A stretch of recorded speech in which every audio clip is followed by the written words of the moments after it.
पड़ोस वालों से, अरे नहीं तो भारत देश वालों से। अगर कंपटीशन ही करना है तो अमेरिका वालों से, आप देश लोगों से करो, अपनों से ही कंपटीशन करेंगे। बल्कि अपनों से कंपटीशन नहीं किया जाता। तो लोग कह रहे हैं, तो किसी ने कहा भैया क्या यहाँ पर लोग कम ज्यादा नहीं होंगे? सही है, विषमता से ही संसार चलता है, बात तो सही है। कम ज्यादा होंगे, किसी के कम नंबर आएंगे, किसी के ज्यादा नंबर आएंगे, लेकिन ज्यादा नंबर वाला यह ना सोचे कि भैया जिनके कम आए हैं तो उनसे हम द्वेष रख लें। उनसे द्वेष नहीं रखना चाहिए, बल्कि उनकी जो कमी है उन कमियों को हमें सुधारना चाहिए। अरे भैया, यदि आप ऐसा कर लेते तो आपके जहन में, आपके हृदय में यह बात उतर जाती तो आपके भी अच्छे नंबर आ जाते। लेकिन हम करते क्या हैं, यदि हम थोड़े से आगे निकल गए हैं तो महाराज आज पूछते ही नहीं है किसी को, समझ ही नहीं गए। थोड़ा सा धन मिला बेकाबू हो गए, थोड़ा सा ज्ञान मिला है, अपने आप को ज्ञानी समझने लगे है। इसी तरह सारी उम्र चलनी में पानी छानते रहे, अपनी समझ में बड़ा काम करते रहे। दोष भी किलसी रख रहे हैं, कंपटीशन भी किलसी कर रहे हैं, अपने परिवार वालों से, अपने रिश्तेदार से, अपने भारत देश से। अरे प्यारे, अपने भारत देश में तो बड़े प्रेम से रहना चाहिए है। जो सब लोग एक दाग दें कि हाँ वो व्यक्ति भी था जिन्होंने जीवन पे आने के बाद कुछ किया है। हे प्रभु, काल व्याल मुखग्रास त्रास निर्णास ही तवे श्रीमद्भागवतम शास्त्रम करो कीरेण भाष्यम। काल रूपी व्याल व्यक्ति को दिन दिन निगलता चला जा रहा है, लेकिन हम समझ नहीं पा रहे। जब ही से जन्म हो तब ही से आयु घटत, माइयों कहत मेरो बड़ो होत जाते हैं। आज और काल और दिन दिन है और दौड़ो दौड़ो फिरत मेरो खेलते और खाते हैं। जब से ही जन्म होता है तब से मैया कहते हैं, अरे भैया हमारा तो लल्ला 5 वर्ष का हो गया है, हमारा लल्ला तो 18 वर्ष का हो गया है, हमारा लल्ला तो 20 वर्ष का हो गया है। लल्ला बड़े हो गए हैं, बहू लाएंगे बटुआ से, क्या है जीवन में हम यह क्रम बना रहे हैं, लल्ला बड़े हो गए हैं। लेकिन बात यह कही जाए कि यदि उम्र 100 वर्ष है, उसमें से तो 20 चली गई है, 80 बची है, लेकिन हम सोच रहे हैं बड़े हो गए। जब ही से जन्म होत तब ही से आयु घट, माइयों कहत मेरो बड़ो होत जाते हैं। आज और काल और दिन दिन है और दौड़ो दौड़ो फिरत मेरो खेलते और खाते हैं। बचपन होता है तो हम समझते हैं अभी तो खेलने के दिन है, अभी क्या करना है, भजन करके क्या करेंगे। और जवानी पता नहीं चलती है वो बुढ़ापा महाराज, क्या बात, बुढ़ापा आए गए हो हत्यारो, ना तो भजन में ही मन लगता है ना कहीं लगता है भैया है। क्योंकि मन भैया जब संसार वालों में फंस जाता है बड़ा कठिन होता है भगवान का नाम लेना। बचपन भी बीती जवानी हो लागी आए, जवानी के बीते बूढ़ो टोकरो बन जाते हैं। हम भगवान का भजन ही कर ही नहीं पाते हैं, समझ ही नहीं पाते हैं, और होता क्या है अंत में। संत कहते हैं, कहते कब दयाराम सुनिए चतुर सुजान, तेल घट जाते हैं सुई दीपक बुझाते हैं। उम्र रूपी तेल हमारा समाप्त हो गया, उस दिन महाराज यह ज्योति परमात्मा में विलीन हो जाती है और हम समझ नहीं पाते हैं कि महाराज करना। आज बड़े सुंदर सुंदर उपाय बताए, कहा प्रभु जो यह कथा हम आपको सुनाने जा रहे हैं, यही कथा एक बार श्री सुखदेव जी महाराज ने राजा पारस जी महाराज को सुनाई। कहा महाराज इस कथा की इतनी बड़ी सुंदर व्याख्या है। हाँ, यह कथा देवताओं को भी दुर्लभ है, सभी लोग गौर से सुने। यह कथा देवताओं को भी दुर्लभ है, यह कथा देवताओं को भी प्राप्त नहीं होती है। कहा महाराज ऐसा क्या है इस कथा में जो देवताओं को भी हमें प्राप्त नहीं होती है। कहा महाराज जब सुखदेव जी महाराज राजा पारिषद जी महाराज को कथा सुना रहे थे। श्राप लगा तो आज सभी देवताओं ने देखा, अरे श्राप लगा है, भगवान की कथा सुंदर सी हो रही है, तो आज सभा में इंद्र समेत एक कलश को लिया है। किसका कलश है? अमृत का कलश है। अमृत के कलश को लेकर के पहुंचते हैं। पारीक्षते कथाम वक्तुम सभायाम संस्ते सुते सुधा कुंभम गृहीत्वा एवं देवस्तत्र समागमन। इंद्र समेत राजा सभी देवता गण आज अमृत के कलश को लेकर के आते हैं, सुखदेव जी महाराज के समक्ष रखते हैं। सुकम समझे, सुकम नत्वा, सुखदेव जी महाराज के समक्ष नत्वा नमस्कार करते। सुकम नत्वा बदन सर्वे स्वकार, अपने कार में कुशल, स्वकार कुशलाः सुरा, सुरामी सुरमीश देवता, स्वकार कुशलाः सुरा, अपने कार में कुशल स्वार्थी देवता अमृत का कलश लेकर के आते हैं और सुखदेव जी महाराज के समक्ष रखते हैं। सुखदेव जी महाराज ने कहा, भाई देवतागण, ये अचानक आप लोगों का प्रादुर्भाव ये कैसे हुआ? भाई आज तक तो आप सभी लोग इकट्ठे होकर के नहीं आए हो, लेकिन ये बड़ी प्रसन्नता मुख में लिए हुए आज यहाँ उपस्थित कैसे हो गए? कहा, वो बस इसी कारण से हम आए हैं कि हमने सुना है कि राजन पारिषद जी महाराज को श्राप लग गया है। श्राप लग गया है, बात बिल्कुल सही है, श्राप लग गया है। तो हमने यह सोचा कि श्री सुखदेव जी महाराज कथा सुना रहे हैं, राजन पारिषद जी महाराज को श्राप लग गया है, श्राप लगा है, तो हमने सोचा कि भाई इन्हें मरने का डर है। मरने का डर है, मरने का डर ये किसने कह दिया? का इस कारण से कि यदि मरने का डर इन्हें ना होता तो कथा ना सुनते। का चलो ठीक है, अपने मुक्ति के यत्न के लिए है, कथा सुन रहे हैं, तो फिर ये कलश में अमृत है। सुखदेव जी महाराज ने कहा अमृत है तो क्या करना चाहते? अरे हमने सोचा कि भाई अब ऐसा धर्मशील धर्मपरायण राजा अभी तक हुआ नहीं है और अभी ये 7 दिन के बाद चले जाएंगे तो अच्छी बात नहीं है, इसलिए हम अमृत लाए हैं जो इनको पिला दिया जाए।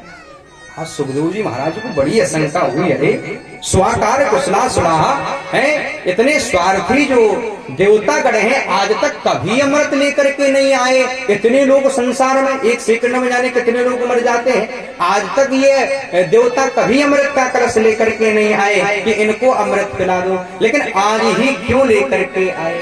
तो सुखदेव जी महाराज ने कहा ठीक है, पिला दो पिला दो। कहा महाराज एक शर्त है। एक शर्त क्या है महाराज? एवं विनमये जाते सुधाराज्ञा प्रपीयता। महाराज एवं विनमय शब्द का प्रयोग हुआ है जब अपने यहाँ सिक्के, इतिहास में जब आप लोग पदार्पण करेंगे तो जब अपने यहाँ सिक्के पैसे नहीं चलते थे, तो जो पैसे नहीं होते थे और किसी के पास फल है और किसी के पास गेहूं है और फल वाले को यदि गेहूं की आवश्यकता है तो फिर वो गेहूं कैसे लेता होगा? या किसी को भाई कुछ वस्तु खरीदनी है तो वो कैसे लेता होगा? तो कहा विनिमय क्रिया, इतिहास में विनिमय क्रिया चलती थी। यदि किसी व्यक्ति को चावल की जरूरत है और चावल वाले व्यक्ति के पास गेहूं पर्याप्त अवस्था में है और गेहूं वाले व्यक्ति को चावल की आवश्यकता है, चावल वाले व्यक्ति को गेहूं की आवश्यकता है, तो करते क्या थे कि एक दूसरे आपस में विनिमय कर लेते थे। वो चावल के बदले गेहूं ले लेते थे और वो गेहूं के बदले चावल ले लेते, जब पैसे नहीं थे। तो वही शब्द प्रयोग कर रहे हैं यहाँ पर, एवं विनिमये जाते सुधाराज्ञा प्रपीयताम। तो कहा महाराज हम विनिमय क्रिया करना चाहते हैं। विनिमय क्रिया कैसी? अरे हमने सुना है कि आप कथामृत श्री राजेंद्र पारिषद जी को सुना रहे हैं, बात सही है, तो यह अमृत हम इनको पिला देंगे और यह कथामृत आप हमें पिला देंगे। आज जब यह शब्द सुना कि यह कथामृत हमें पिला दो और यह जो स्वर्ग का अमृत है ये पारिषद जी महाराज को पिला दो, तो सुखदेव जी महाराज ने कहा भाई हमारा तो काम तो कथा कहने का है, आप सुने या आप सुने, लेकिन यह जो विनिमय क्रिया जिससे करनी है भाई उससे भी तो पूछा जाए।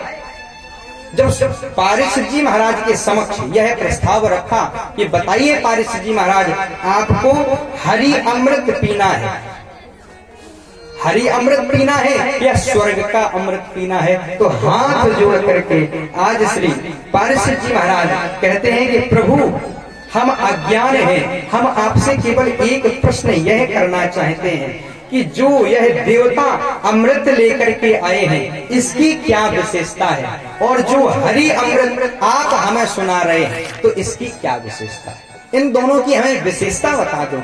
तो कहा कि जो यह देवता अमृत लेकर के आए हैं, यदि यह अमृत आप पिएंगे, कोई भी व्यक्ति पिएगा तो उसकी सीधी सी बात है कि वह उसकी उम्र बढ़ जाएगी। लेकिन राजन पारसिक जी महाराज यह भूल में कदाचित मत रहना कि भाई उम्र बढ़ गई, हमने अमृत पी लिया है तो बार बार आना जाना बंद हो जाए, ऐसा नहीं हो सकता। आपको पुण्यपि जन्मम पुण्यपि मरणम, बार बार आना पड़ेगा, बार बार जाना पड़ेगा, केवल आपकी उम्र बढ़ जाएगी। प्रभु जो हरि अमृत है, हरि अमृत पीने से क्या होता है, कहा महाराज हरि अमृत जो व्यक्ति पीता है तो वो यहाँ से जाता तो एक बार जरूर है, लेकिन फिर आता कभी नहीं, भगवान के चरणों का अनुरागी हो जाता है। हरि अमृत और कथा अमृत में भेद महाराज इतना है कि हरि अमृत और स्वर्गीय अमृत जो देवताओं का अमृत है, तो स्वर्गीय अमृत महाराज क्या करता है, स्वर्गीय अमृत हमें क्या करता है, अमृत प्रदान करता है, अमृत। और हरि अमृत क्या करता है, हरि अमृत हमें अभयत्व प्रदान करता है, निडरता, अभय में क्या होता है, निडर, निडरता प्रदान करता है। स्वर्ग का अमृत क्या करता है, हमें दीर्घ जीवी बनाता है, दीर्घ समय तक हम पृथ्वी लोक अन्य जगह रह सकते हैं, दीर्घ जीवी। स्वर्ग का अमृत हमें दीर्घ जीवी बनाता है और हरि अमृत हमें दिव्य जीवी बनाता है। स्वर्ग का अमृत स्वल्प है, थोड़ा है, स्वर्ग का अमृत थोड़ा है, और हरि अमृत हरि अनंत। तुलसीदास जी महाराज कहते हैं हरि अनंत हरि कथा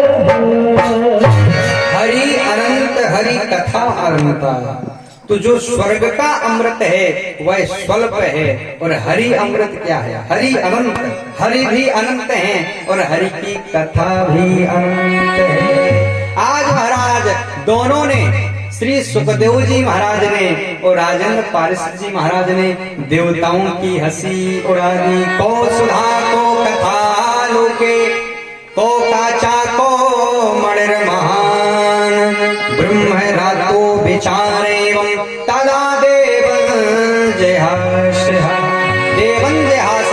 देवताओं की हंसी उड़ा दी। आज सभी देवता भागे भागे जा रहे हैं, अरे ब्रह्मा बाबा, अरे ब्रह्मा बाबा। देखिए तो श्रीमद् भागवत कथा की कितनी महिमा है कि उन्होंने स्वर्ग के अमृत को भी ठुकरा दिया। बाबा ने कहा अरे स्वर्ग के अमृत को भी ठुकरा दिया, क्यों? अरे कहा इस कारण से ठुकरा दिया कि श्रीमद् भागवत कथा श्री सुखदेव जी महाराज राजेंद्र पारसिक जी महाराज को श्रवण पान करा रहे हैं। हमने सोचा कि हरि कथा हम भी श्रवण पान करने, लेकिन आज अमृत देने के बदले भी उन्होंने हमें हरि कथा नहीं सुनाई। आज ब्रह्मा बाबा को बड़ी असमंजस हुआ, बड़ा कि महाराज श्रीमद् भागवत कथा में ऐसा क्या है कि स्वर्ग के अमृत को भी ठुकरा दिया। तो अब यह निश्चित कैसे हो कि महाराज स्वर्ग का अमृत श्रेष्ठ है कि हरि कथा अमृत श्रेष्ठ है। तो महाराज क्या हुआ, आज कहा चलिए सभी लोग देखते हैं क्या श्रीमद् भागवत कथा से श्री पारसिक जी महाराज का उद्धार होता है कि नहीं। आज ब्रह्मा बाबा समेत सभी देवता टकटकी लगाए हुए देख रहे हैं। आज पहला दिन हुआ, दूसरा दिन हुआ, आज सप्तम दिवस में आज भगवान के यहाँ से विमान आया है। आज जिस तरह से भगवान का स्वरूप है वैसा ही स्वरूप श्री पारिषद जी महाराज का हो गया। विमान पर बैठ करके आज सीधे भगवान के चरणों को चले गए। लघु निन्यानि जातानि घोरवेण इदं महत् तदा ऋषिगणा सर्वे विस्मयं परमं मयुः। सभी ऋषिगण संत महात्मा देव गंधर्व आदि सभी लोग विस्मय में पड़ गए। ऐसा श्रीमद् भागवत कथा में क्या है। आज क्या किया ब्रह्मा बाबा ने, एक तराजू को मंगवाया। सत्यलोके तुलां मध्वा तोलयत साधिनान्यजा लघु निन्यानि जातानि गौरवेण इदं महत्। एक तराजू को मंगवाया।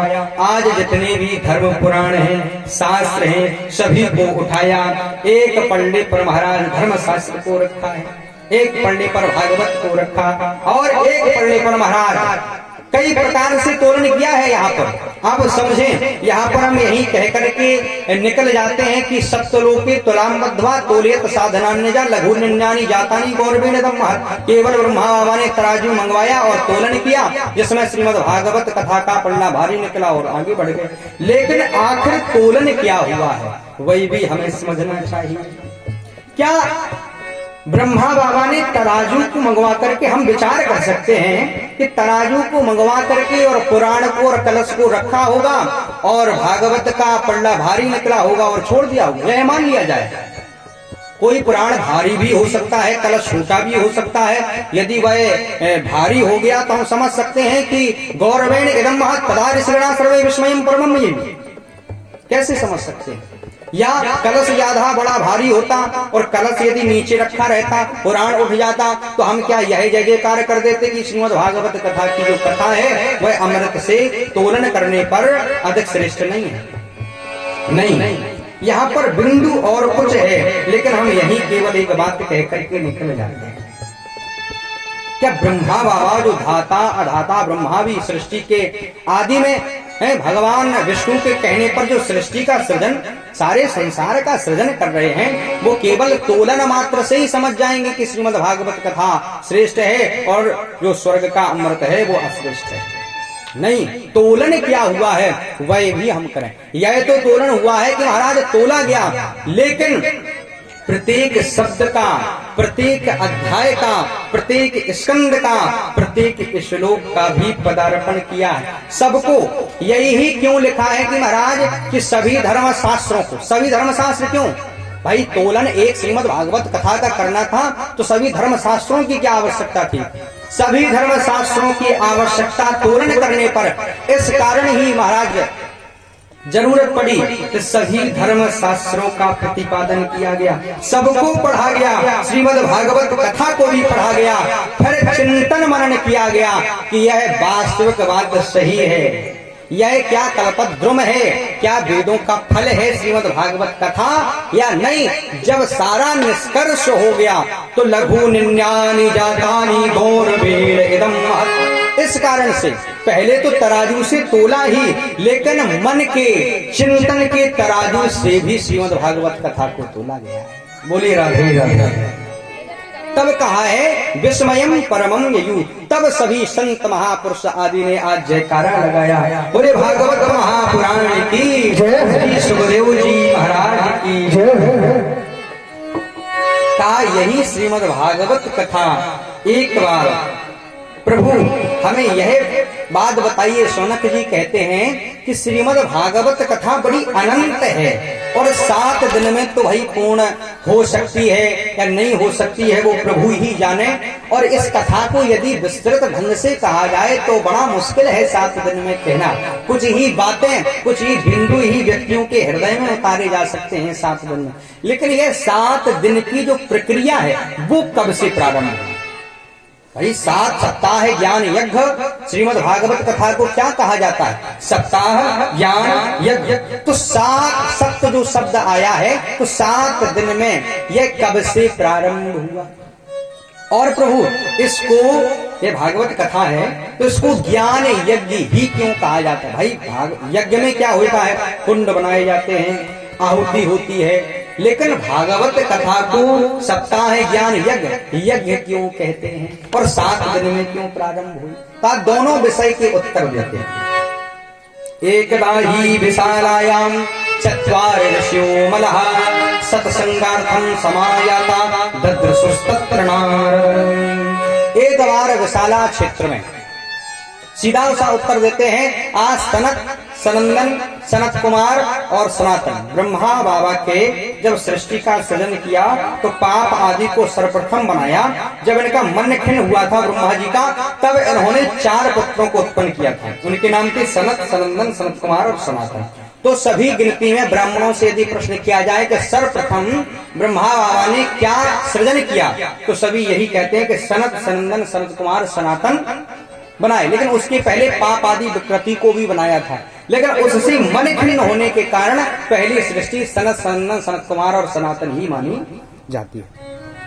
सप्ताह ज्ञान यज्ञ इस कारण से कहा जाता है कि महाराज यज्ञ में कितनी कुंडियां होती हैं? 2, 4, 6, 108, 102, 9, 11, 21, 51 आदि। लेकिन श्रीमद् भागवत कथा जितने भी व्यक्ति बैठते हैं, उनके जो हृदय हैं, उनके जो सर हैं, उन सभी सरों को, मुंडों को क्या कुंड माना जाता है। और उनमें आहुति किसकी पड़ती है? ज्ञान की आहुति पड़ती है। अग्नि क्या है? अग्नि क्या है? भगवान का नाम संकीर्तन ही अग्नि है। जलाती क्या है? जो हमारे हृदय में पाप आदि हैं उनको जलाती है। यहाँ पर प्रश्न करते हैं, प्रभु हमें बात समझ में नहीं आई। आपने कहा श्रीमद् भागवत कथा सप्ताह ज्ञान यज्ञ है। सप्ताह ज्ञान यज्ञ बड़े बड़े पोस्टरों में विद्वान संत महापुरुष छपाते हैं, श्रीमद् भागवत कथा सप्ताह ज्ञान यज्ञ। आपने कहा कि जो हमारी मुंडियां हैं, खोपड़ियां हैं, वही हमारे कुंड हैं, उनमें अग्नि जलती है। किसकी अग्नि जलती है? भगवान के नाम की। तो वो अग्नि जलाती क्या है? जलाती क्या है? हमारे पापों को जलाती है। तो भगवान के नाम की अग्नि हमारे पापों को कैसे जलाएगी? ये बात तो समझ में नहीं। कहा समझो, बड़े सुंदर भाव से समझाते हैं। कहा अग्नि है। सभी माताएं, बूढ़े बुजुर्ग सभी लोग ध्यान दें, भाई बंधु, जिस बिंदु को हम टच करना चाहते हैं कि अग्नि जला रही है हमारे पापों को। भगवान के नाम या भगवान का नाम या करुणामयी निकुंज विहारिणी किशोरी राधे का नाम हमारे पापों को कैसे जलाती है? कहा यदि अग्नि जल रही है, यदि अग्नि जल रही है और अग्नि में यदि हम रोते हुए भी हाथ दें, प्रैक्टिकल बात, रो रहे हो, दुखी हो, हैं, घर से भगा दिया हो किसी ने, रो रहे हो, रोते हुए भी अग्नि में हाथ देंगे तो भी अग्नि